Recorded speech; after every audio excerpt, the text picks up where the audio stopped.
Gênesis 3, de 1 ao 7.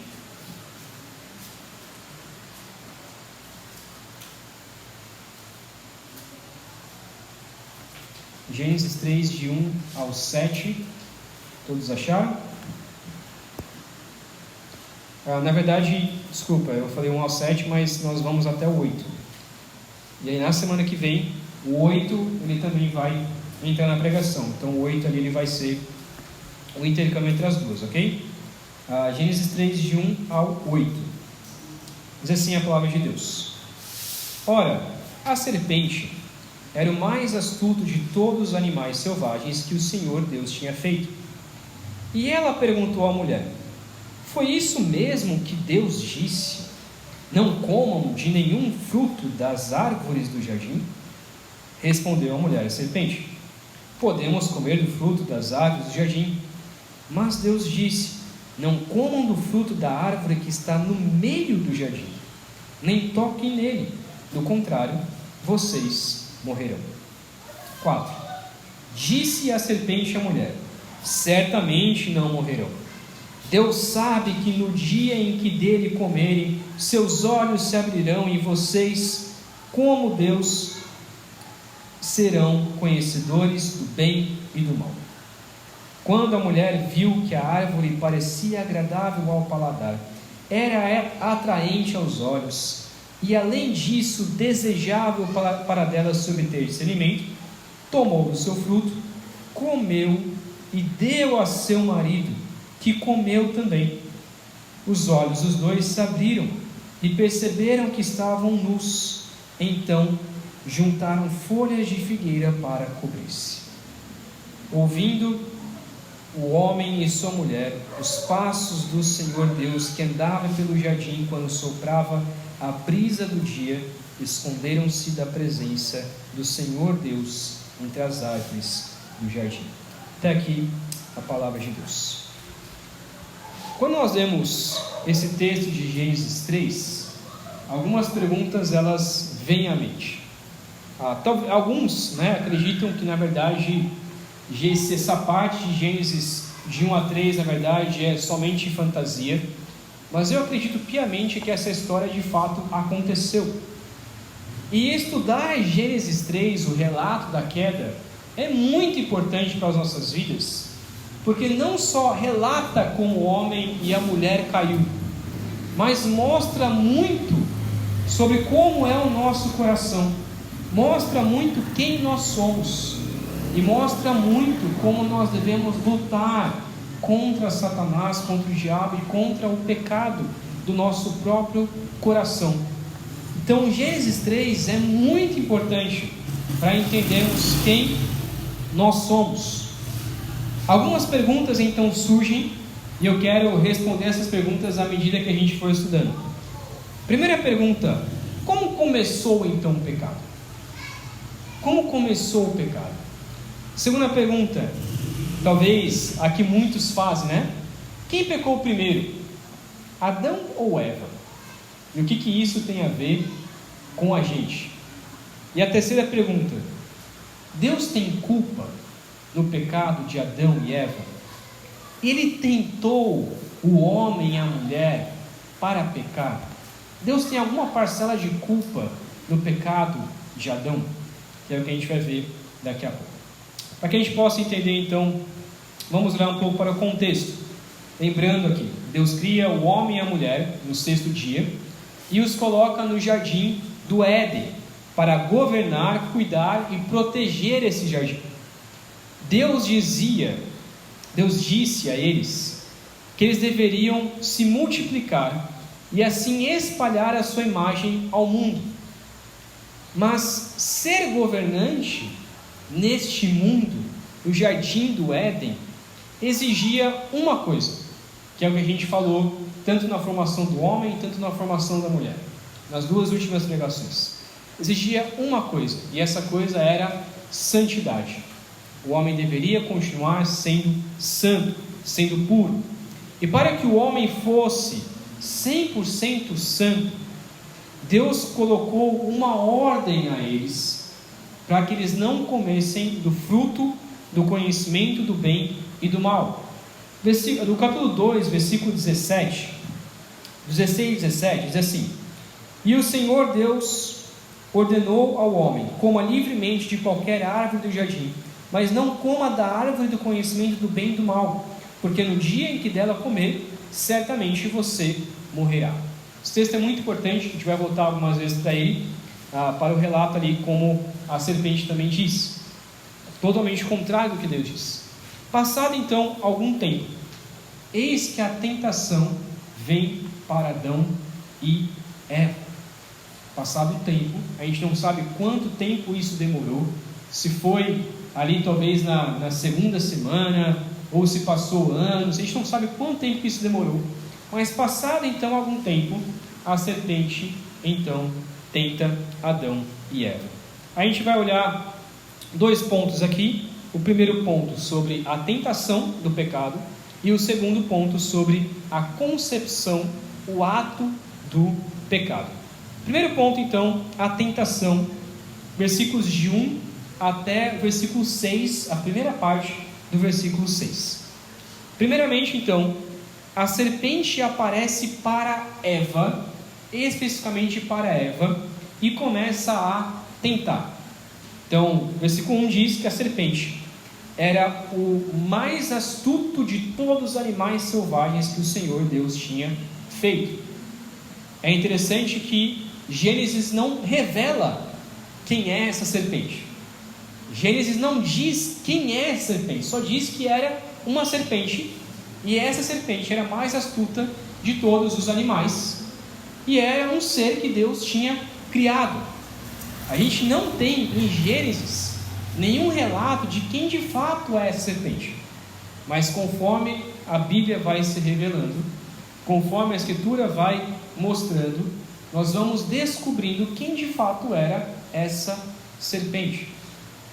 A primeira vez de forma cronológica que aparece, revela essa serpente é em Jó. No Pentateuco todo, você não tem praticamente nenhuma referência sobre essa serpente. Mas em Jó, nós descobrimos que foi um dos livros mais antigos, nessa época aqui também no Pentateuco, nos 5 primeiros livros da Bíblia. Em Jó nós descobrimos que essa serpente era o próprio diabo, o Satanás. É a primeira vez que aparece então o nome do diabo. E a gente descobre lá em Apocalipse 20, se você quiser abrir comigo, lá em Apocalipse 20, versículo 2, eu vou ler aqui rapidinho, que então mostra quem realmente é, revela que realmente comprova que essa serpente de fato era o próprio Satanás.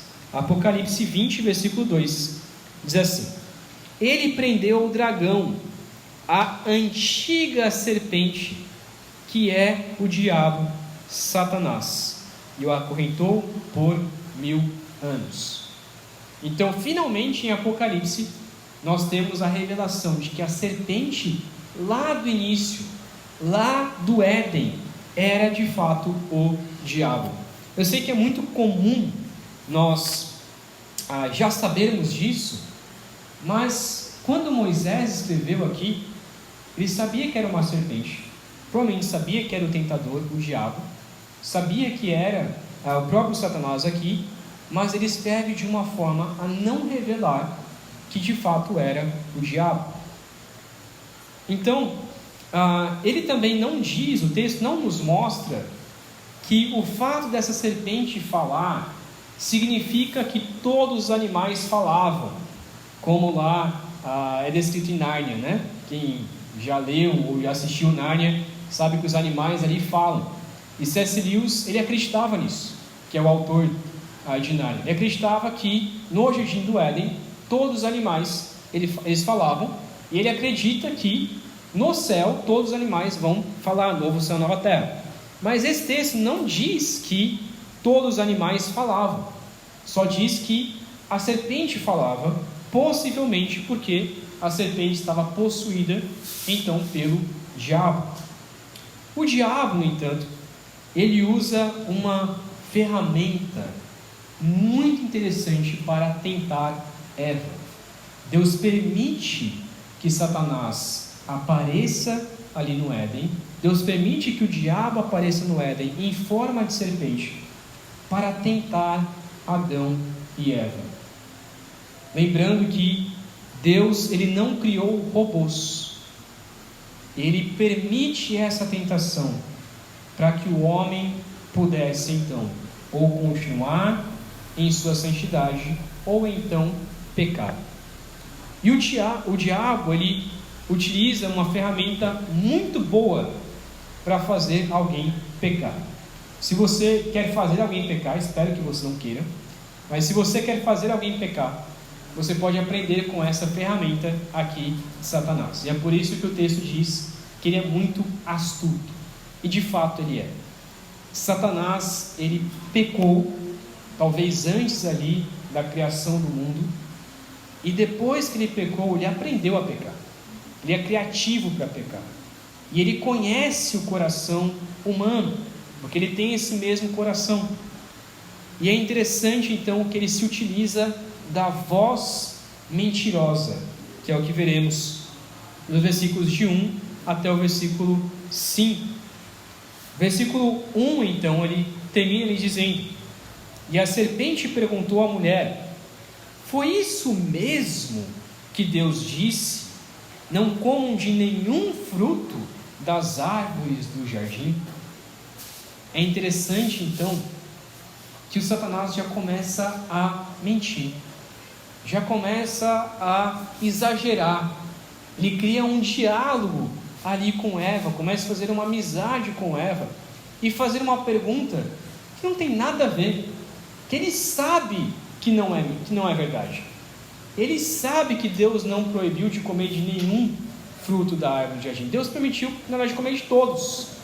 E Satanás sabe disso. Só não poderiam comer do fruto do conhecimento do bem e do mal. Essa voz mentirosa, ela é mansa e suave. Essa voz mentirosa não vem em nossos corações, como a gente vai ver daqui a pouco, de uma forma rude, de uma forma grosseira. É interessante que normalmente em filmes, quando aparece uma pessoa má, os filmes já aparecem como se a pessoa falasse de maneira grosseira, de maneira rude, porque ele é mau. Mas na verdade, a voz de Satanás possivelmente era uma voz bela, era uma voz mansa, era uma voz tentadora. E quando Satanás fala de maneira exterior com as pessoas, ele fala dessa maneira tentadora. Então, há duas maneiras, há duas formas dessa voz tentadora chegar até nós. A primeira é a exterior, alguém que nos tenta e faz de tudo para nos convencer a pecar. Seja uma pessoa, a pessoa talvez esteja endemoniada ou algo parecido, ou seja uma pessoa comum. Essa voz tentadora, ela pode ser exterior, de fato você escutar essa voz, principalmente algum amigo, algum colega te convidando a pecar. Normalmente a pessoa te convida de uma forma bem tentadora. Não vamos para a igreja hoje não, vamos para a balada, vamos curtir, vamos para a festa, vamos para o festejo. Olha, por que você vai viver a sua vida de santidade? Não, vamos fazer assim, assim. Nunca é uma maneira grosseira, é sempre de uma maneira tentadora. E a segunda forma é interior. É o nosso coração enganoso que acha que pecar sempre será o melhor caminho. E todos os dias nós escutamos principalmente essa voz interior. A voz do nosso coração querendo então que a gente peque. O diabo então cria um relacionamento com Eva. E Eva, no versículo 2, versículo 3, responde e parece já cair na armadilha de Satanás. Porque ela diz então no versículo 2: olha, nós podemos comer do fruto das árvores do jardim, de todas as árvores do jardim. Então ela responde ao contrário ao diabo: não, nós podemos comer de todos os frutos, mas Deus disse: não comam do fruto da árvore que está no meio do jardim. Até aqui, tudo bem. Eva respondeu de maneira correta. No entanto, parece que Eva, alguns discutem aqui, mas parece que Eva acrescenta algo aqui. Ou talvez Adão acrescentou algo para Eva, que ela diz: nem toquem nele. Deus não manda, Deus não diz que não pode nem tocar no fruto, diz que eles não podem comer. No entanto, outros discutem aqui que era um acréscimo ao mandamento que Deus já tinha mandado, que nem poderia tocar, era para se afastar desse fruto. No entanto, parece, que Eva já está caindo na tentação, já está sendo enganada pela serpente. Olha, Deus nos mandou, parece dizer aqui, olha, Deus nos mandou algo muito difícil. Ele diz que a gente pode comer de tudo, mas não pode nem comer e nem tocar na árvore que está no meio do jardim. E o que é interessante também é que no meio do jardim existiam duas árvores. Ela não cita a segunda árvore. Tinha a árvore do conhecimento do bem e do mal, e tinha a árvore da vida. Ela poderia ter dito: mas da árvore da vida Deus permitiu. Então da coisa boa Deus permitiu, mas nos proibiu do mal. Mas não, ela esquece algo bom que Deus então permite. Diz então: do contrário vocês morrerão. E de fato essa era a ordem de Deus. Mas o versículo 4, a serpente então responde: certamente vocês não morrerão. Certamente vocês não morrerão. O que é interessante é que Satanás, o diabo, ele usa exatamente as mesmas palavras de Deus. Lá no versículo 17, no final, Deus diz: não comam da árvore do conhecimento do bem e do mal, porque no dia em que dela comerem, certamente você morrerá. Aqui a palavra, essa frase aqui traduzida, literalmente seria: morrendo você morrerá. Morrendo morrerás. Então certamente você morrerá. E o diabo usa as mesmas palavras e diz: morrendo você não morrerá. Então certamente você não vai morrer. O que Satanás está dizendo é que ele está dizendo que Deus é mentiroso. E o versículo 5 então diz: Deus sabe que no dia em que dele comerem, seus olhos se abrirão, e vocês, como Deus, serão conhecedores do bem e do mal. O diabo então começa a sua mentira. Ele usa 4 estratégias aqui. 4 estratégias para que Eva pudesse cair. A primeira estratégia é que ele inverte a palavra de Deus, como eu já disse. Ele inverte a palavra de Deus. Então ele pega algo da própria palavra e diz: mas não é assim. Então se a palavra está dizendo uma coisa, Satanás diz: não, mas não é bem assim que a palavra diz. Não é bem assim. Se a palavra diz que tal coisa é pecado, Satanás vira e fala assim: não, ela diz que é pecado, mas não é bem assim. Tem que entender que era o contexto da época. Tem que entender que não era aí muito bem isso que o autor queria dizer. Não é isso que a palavra de Deus diz. Então Satanás, ele é astuto, ele vai invertendo a palavra de Deus. Ele pega algo muito parecido, mas coloca de forma diferente. Então olha, vocês não vão morrer. Deus disse que vocês vão morrer, mas não é isso que ele quis dizer. Era só um alerta. Não é bem isso que ele quis dizer. Fica tranquilo. Eu te garanto, não vai acontecer nada com você. A segunda, que se assemelha a essa, é que o Satanás diz que o pecado lhe traz bênçãos. Então olha, pode ficar tranquilo, que na verdade o que vai acontecer é que os olhos de vocês vão se abrir, vocês vão conhecer a realidade, vocês vão saber do que é bom, vocês vão conseguir aproveitar a sua vida. Então não se preocupe com as consequências que Deus está colocando, porque na realidade o pecado ele vai trazer algo bom para vocês. O pecado vai trazer algo maravilhoso. O terceiro é que Satanás diz que vocês terão poder como Deus tem. Então, assim como Deus conhece o bem e o mal, olha só que magnífico, vocês serão também como deuses. Vocês serão tão poderosos quanto Deus. Vocês serão conhecedores, terão o mesmo conhecimento do Senhor. E por fim, ele diz que Deus tem medo disso acontecer. Deus sabe que no dia que vocês comerem, os seus olhos vão se abrir. E essa palavra Deus sabe é por isso que Deus impediu. Porque Deus sabe, Ele tem medo que vocês sejam tão bons quanto Ele é. Ele tem medo que vocês tenham todo o conhecimento que Ele tem. É assim que Satanás usa. O diabo, ele conhece o nosso coração porque ele tem um coração igualzinho. O diabo pecou exatamente nesses mesmos pontos. Ele inverteu a palavra de Deus. Ele achou que o seu pecado traria bênçãos. Ele achou que pecando ele teria todo o poder quanto Deus tem, porque ele queria ser igual e melhor do que Deus.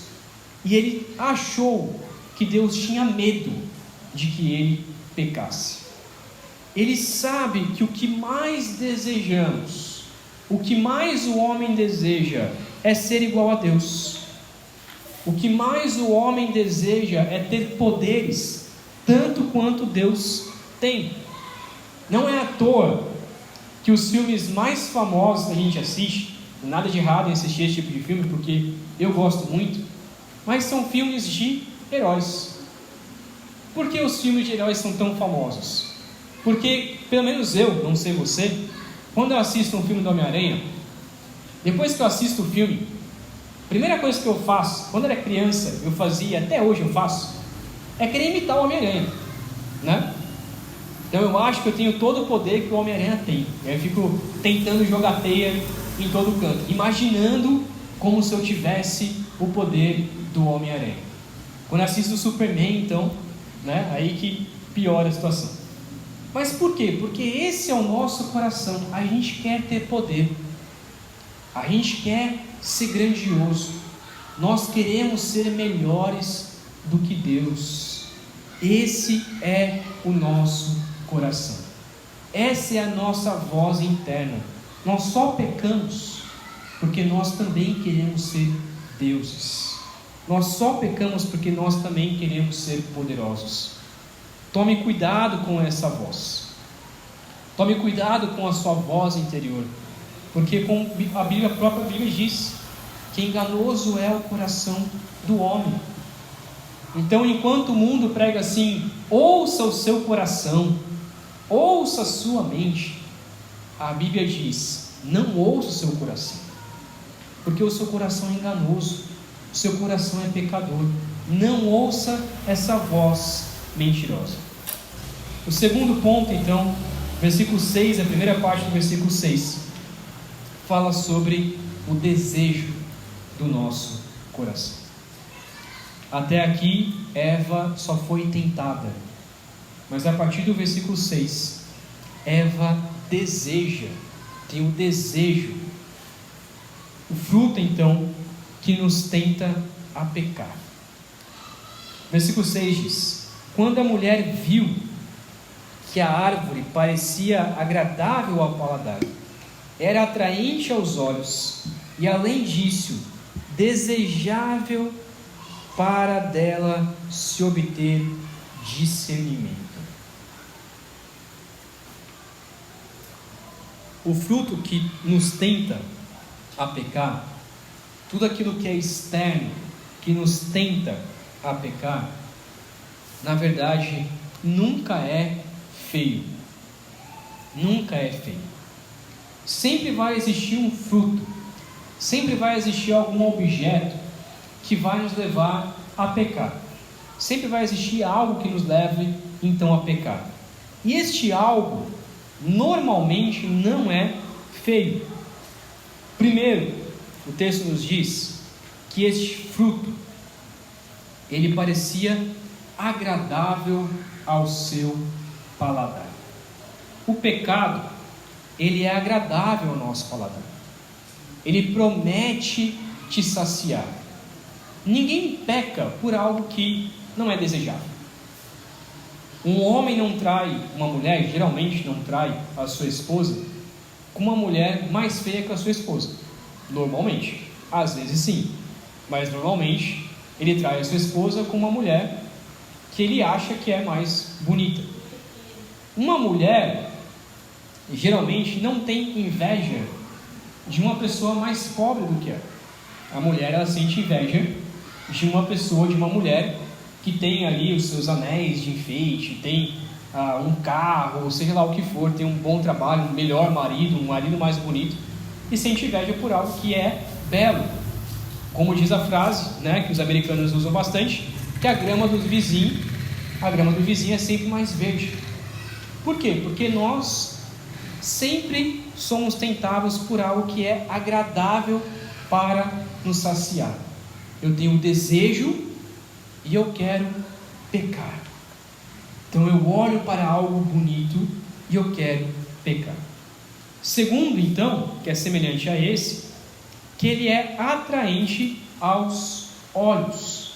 Então ele é agradável para me saciar e ele é agradável, é atraente aos olhos.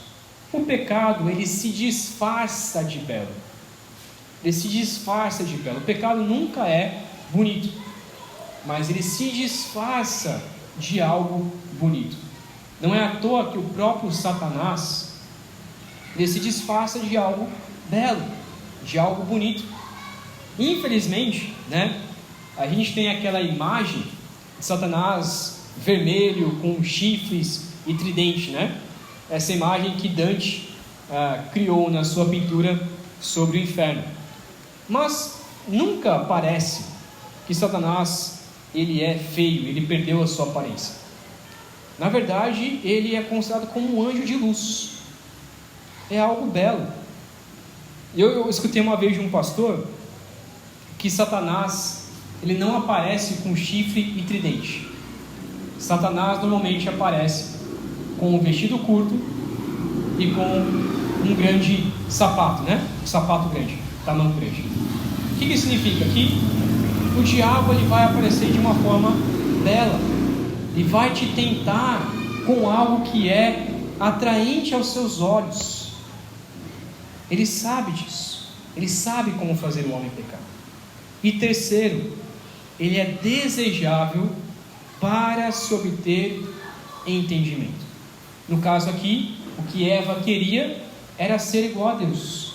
O que Eva queria era ter o mesmo entendimento que Deus tinha, o mesmo conhecimento que Deus tinha. Mas ele é desejável, o pecado é desejável para obter aquilo que nós mais desejamos. É o meio mais fácil para você conseguir o seu objetivo. Então, um exemplo sobre isso, né? Eu quero me enriquecer. Eu quero ser rico. Tem alguma coisa de errado em querer ser rico? Não. Nada de errado em uma pessoa querer ter dinheiro, desde que ela use o seu dinheiro para a glória de Deus. No entanto, o que a gente pensa? Eu quero ter dinheiro como? Eu quero ter dinheiro não trabalhando. Eu quero ter dinheiro não pagando imposto, sonegando imposto. Eu quero ter dinheiro jogando o joguinho do tigrinho no celular, que eu sei que é errado, mas mesmo assim eu vou jogar. Eu quero por meio de aposta, eu quero por meio da lotérica, eu quero conseguir dinheiro sem ter que trabalhar. No entanto, dinheiro sem trabalho não é correto. Eu tenho que trabalhar para conseguir dinheiro. Eu tenho que trabalhar para poder utilizar o dinheiro para a glória de Deus. Então ele é desejável, é o meio mais fácil para conseguir aquilo que eu quero. Eva, poderia ter conhecimento semelhante ao Senhor, à medida que ela fosse amadurecendo, ela teria o conhecimento parecido com o conhecimento de Deus. Imagina uma vida sem morte. Adão e Eva teriam todo o conhecimento, ou se chegaria perto do conhecimento de Deus, mas eles preferiram um caminho mais fácil.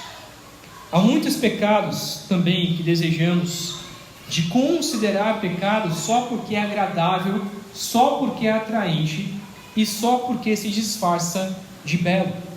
Por exemplo, a fofoca. Não, é só uma fofoquinha. Não. É agradável, é atraente, é desejável. Qual o problema de fofocar? Não tem nenhum problema quanto a isso. A ira, a traição, a pornografia, a mentira, a homossexualidade, a preguiça, todos esses pecados que hoje já são normais para a sociedade, pode ser agradável, pode ser atraente, pode ser desejável, mas continua sendo pecado. A culpa dessa tentação é de Deus?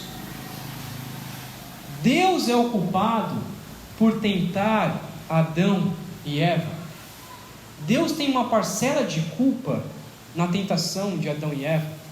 Eu quero então responder essa pergunta olhando lá para Tiago, se você quiser abrir comigo. Tiago, capítulo 1, versículos 13 ao versículo 15. Será que Deus, ele tem culpa nessa tentação de Adão e Eva? Ele tem alguma parcela de culpa nisso? 13 ao 15, diz assim, Tiago 1, 13 ao 15. Quando alguém for tentado, jamais deverá dizer, estou sendo tentado por Deus, pois Deus não pode ser tentado pelo mal, e a ninguém tenta. Cada um, porém, é tentado pelo próprio mau desejo, sendo por este arrastado e seduzido. Então, esse desejo, tendo concebido, dá à luz o pecado, e o pecado, após ter se consumado, gera a morte. Deus não tenta ninguém, mas permite a tentação para pecarmos ou não pecarmos. Com Jó, Deus fez a mesma coisa que fez com Adão e Eva. Satanás apareceu para Deus e perguntou se poderia tentar Jó. O que Deus faz? Pode tentar, tira tudo o que tem dele, só não tire a sua vida. Deus permitiu essa tentação, mas ele não é culpado dessa tentação, porque o que Jó fez foi permanecer fiel ao Senhor, ainda aqui duvidando aqui e ali, mas ele permaneceu fiel a Deus, ele permaneceu firme ao Senhor, mesmo sendo tentado pelo próprio Satanás. Deus não tenta, mas ele permite que tentações aconteçam no nosso dia a dia. O final do versículo 15 de Tiago diz assim: então esse desejo, então a tentação vem, e o desejo do nosso coração, tendo concebido, dá à luz o pecado, e o pecado, após ter se consumado, gera a morte. Esse final, então, é semelhante ao nosso texto aqui de Gênesis 3. A concepção do pecado. Vamos olhar então o versículo 6 até o versículo 8. Depois da tentação, então, o pecado, ele dá à luz. Versículo 6, a segunda parte, diz assim: Eva tomou do fruto, comeu e deu ao seu marido, que comeu também. Os olhos dos dois se abriram e perceberam que estavam nus.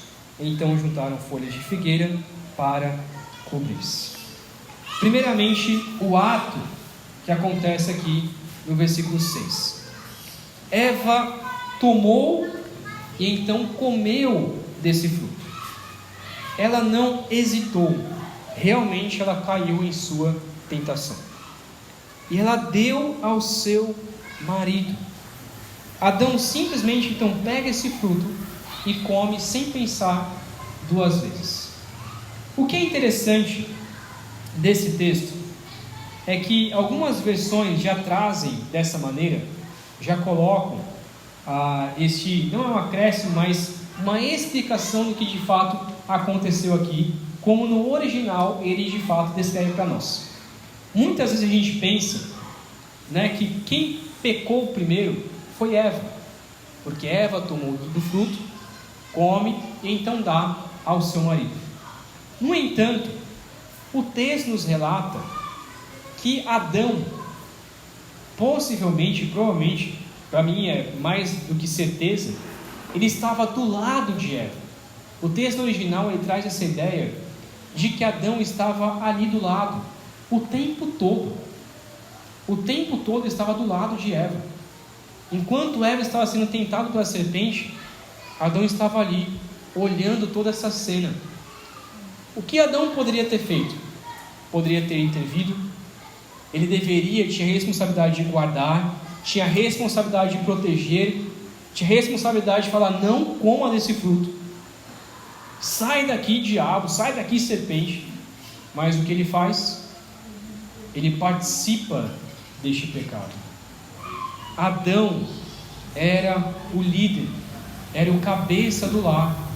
Ele deveria ter impedido este pecado, mas não faz.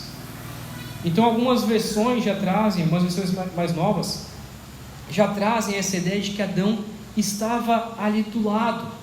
Eva come, entrega ao seu marido, e o seu marido participando então deste pecado, ele peca. Agora a pergunta que fica é: quem pecou primeiro? Adão ou Eva? Muitos dizem que foi Eva. No entanto, a Bíblia parece apontar que quem pecou primeiro foi Adão. Olha o que diz lá em 1 Timóteo 2. Se você quiser abrir comigo, 1 Timóteo 2. 1 Timóteo 2, versículo 14.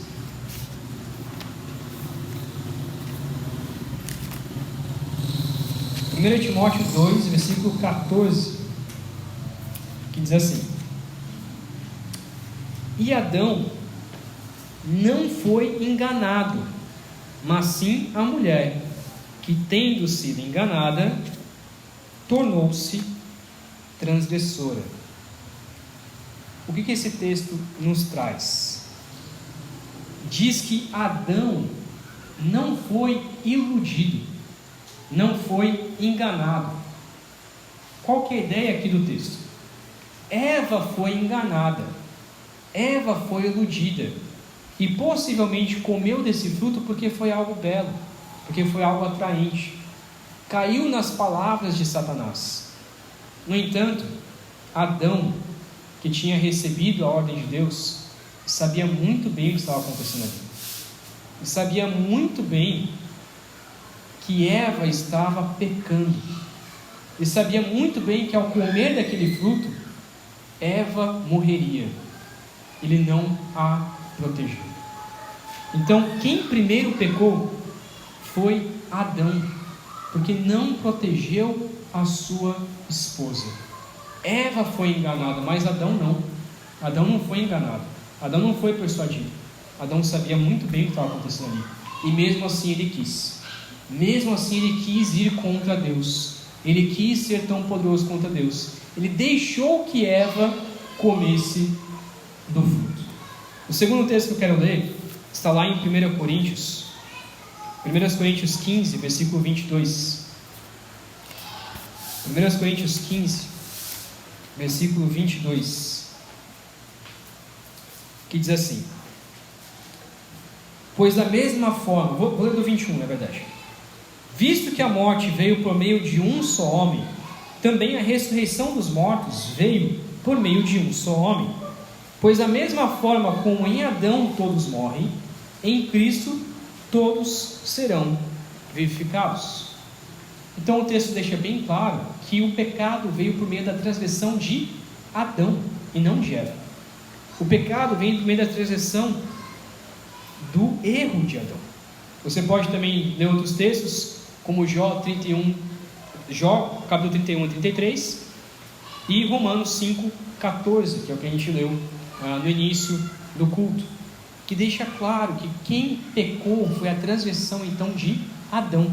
Quem pecou primeiro foi Adão, porque Adão estava do lado de Eva, vendo toda a tentação e não fez nada. O que isso significa também?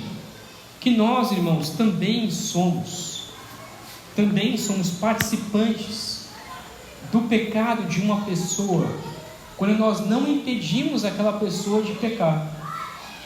Nós também participamos do pecado de uma pessoa quando a gente não ajuda a pessoa a vencer o seu pecado, a lutar contra o seu pecado. Quando a gente vê que a pessoa vai pecar e não faz nada para impedir sobre isso. Tem aquela frase, que em briga de marido e mulher não se mete a colher. A gente tem que meter a colher, sim. A gente tem que intrometer, sim. A gente tem que falar assim: não façam isso. Não cometam esse pecado. Não traia a sua esposa, não traia o seu marido. O cristão tem que fazer o máximo para que os seus irmãos não pequem, ajudar os seus irmãos a viverem em santidade. E por fim, versículo 7 e versículo 8 traz então o primeiro resultado do pecado, que é o amargor.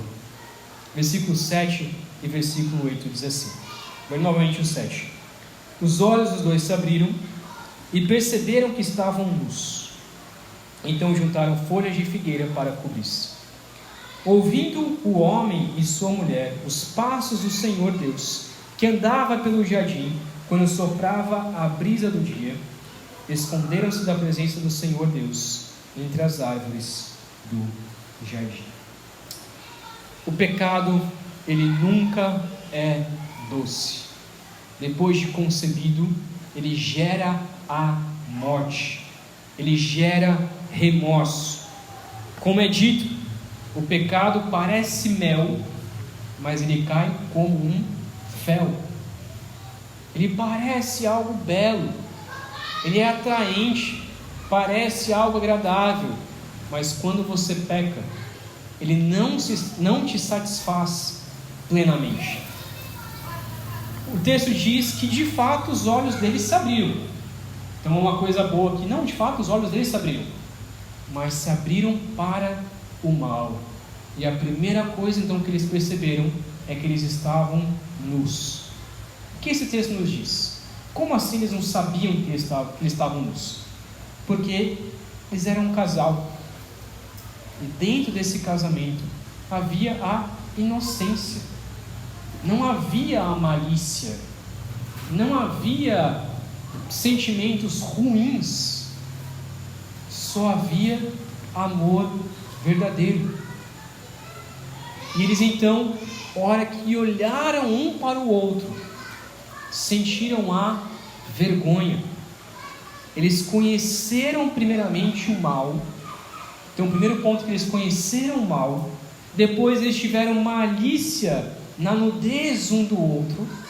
E agora o sentimento não era somente um sentimento de amor, mas um sentimento de vergonha, um sentimento ruim, uma malícia ruim.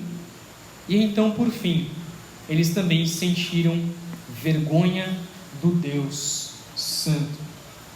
Esse texto, na verdade, eu vou focar isso mais na semana que vem, mas ele se torna até ridículo, Como assim eles achavam que conseguiriam se esconder de Deus? De duas uma: ou eles não tinham total conhecimento de quem Deus era, de fato, ou então eles achavam mesmo que era possível se esconder de Deus. Eles achavam mesmo que se esconder de Deus seria algo possível. Eles sentiam vergonha do Deus Santo. O pecado gera remorso em nosso coração. E é interessante, que é o que nós vamos ver na semana que vem, que ele não gerou arrependimento. Pecado não gera arrependimento. Pecado gera remorso, gera vergonha, gera medo, gera culpa. mas não arrependimento. Então o que Adão e Eva sentiram aqui foi a vergonha de Deus, foi a culpa pelo seu pecado. Eles perceberam que eles receberiam agora a morte e tentaram se esconder de Deus porque sabiam que o que eles mereciam de Deus era a própria morte. Eles tiveram medo, porque eles sabiam que eles iriam morrer. Muitas vezes nós achamos que não vai haver consequência alguma para o nosso pecado, mas todo pecado, nós cada vez mais que pecamos, nós conhecemos mais profundamente o mal, nós passamos a ter um coração malicioso e nós sentimos vergonha do Deus Santo. No entanto, existia um homem que foi tentado, e este homem não pecou, e é o maior exemplo para as nossas vidas. Quero ler com vocês Lucas 4, já indo para o final nossa pregação. Lucas 4, de 1 até o 13. Lucas 4, de 1 ao 13.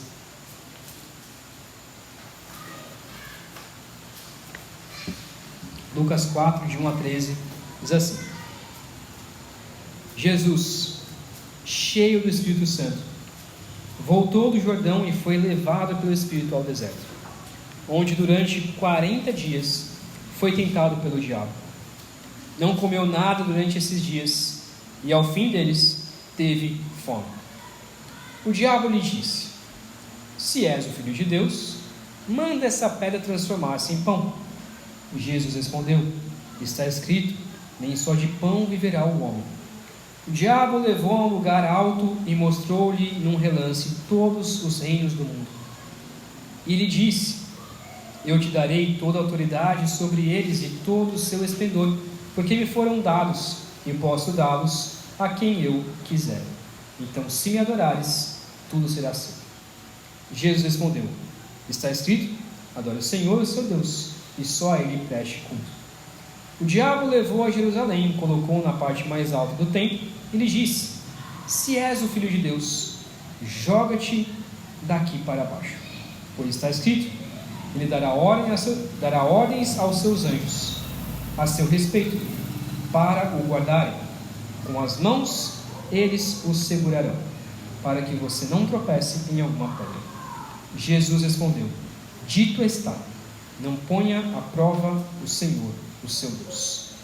Tendo terminado todas essas tentações, o diabo deixou até a ocasião oportuna. Jesus, ele suportou a tentação que Adão e Eva não conseguiram. O diabo trouxe algo agradável ao paladar de Jesus. O diabo trouxe algo atraente aos olhos de Jesus. O diabo trouxe algo desejável para Jesus. E Jesus não caiu em nenhuma dessas tentações. A tentação de Jesus durou 40 dias, diferente dessa tentação de Adão e Eva. E ele suportou toda essa tentação. O que isso nos mostra? Que nós só podemos suportar a tentação do pecado em Cristo Jesus. É impossível, meus irmãos, nós suportarmos o desejo do nosso coração e a voz mentirosa pelas nossas próprias forças. É impossível. É impossível eu lutar contra o pecado comigo mesmo, lutando sozinho. Eu preciso de Cristo Jesus. Eu preciso da palavra de Deus. Eu preciso de Cristo para vencer a tentação. Cristo morreu numa cruz, ele foi ressurreto, e só assim eu posso vencer as minhas tentações diárias. Só assim eu posso lutar contra o pecado. E é possível. É possível. Em Cristo Jesus, nós podemos suportar as tentações. Em Cristo Jesus, por meio da palavra de Deus, nós podemos olhar para o diabo e falar: sai daqui, afasta, eu não quero pecar. Em Cristo Jesus, por meio do Espírito Santo, eu posso não pecar. Em Adão nós pecamos, mas em Cristo Jesus nós temos a redenção. Portanto, para encerrar, não escute a voz do seu coração. Não escute o seu coração enganoso. Peça a Deus para mudar os desejos do seu coração. Peça a Deus para que não haja mais um desejo para que você peque.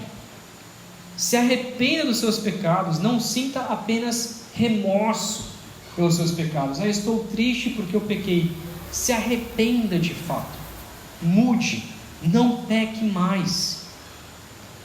Jesus é o único que pode nos restaurar e a quem deveríamos ser no Éden. Ele nos restaura, Ele restaura Adão, Ele restaura Eva, aquilo que Adão e Eva deveriam ter sido, Jesus foi, e nós só podemos ser aquilo que Eva e Adão deveriam ser, por meio de Cristo Jesus. E um dia, nós seremos plenamente restaurados, governaremos o novo céu e a nova terra, como era o plano inicial do Senhor. Portanto, confesse o seu pecado ao Senhor. Não adianta tentar esconder atrás de uma árvore. Deus sabe de todas as coisas. Confesse o seu pecado ao Senhor. Vamos orar? Pai querido, queremos pedir perdão ao Senhor pelos nossos pecados. Ó Deus, a tentação muitas vezes bate a porta, bate no nosso coração. Somos tentados por esta voz mentirosa. Mas Deus, pedimos que o Senhor nos ajude a não escutá-la. Ó Deus, se há algum pecado não confessado, se há algum pecado de estimação, que nós temos e pecamos todos os dias, que o Teu Santo Espírito, ó Pai, nos ajude, incomode o nosso coração, para confessarmos esse pecado ao Senhor e pedimos o auxílio de Cristo Jesus, pedimos o auxílio do Teu Santo Espírito.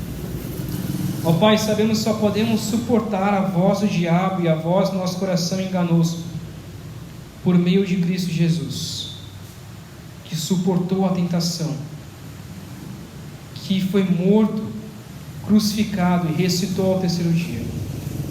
Ó Pai, sabemos que a cruz de Cristo nos limpa de todos os nossos pecados, e por isso pedimos que neste momento o Senhor limpe o nosso coração. Pedimos, ó Pai, que o Senhor nos traga um renovo, para que possamos ser aquilo que Adão e Eva deveriam ser, para que possamos suportar as tentações que Adão e Eva não suportaram, que nós também, por muitas vezes, não suportamos. Sabemos que o Senhor é poderoso para nos guardar, para nos livrar do mal. Pedimos, ó Pai, que o Senhor nos livre deste mal, todos os dias de nossas vidas, para que possamos ver uma vida santa e agradável ao Senhor. Ó Pai, que o nosso corpo seja um sacrifício vivo, santo e agradável a Ti, para conhecermos a vontade do Senhor, para vivermos para a Tua honra e para a Tua glória, longe do pecado. É o que oramos, em nome de Cristo Jesus. Amém.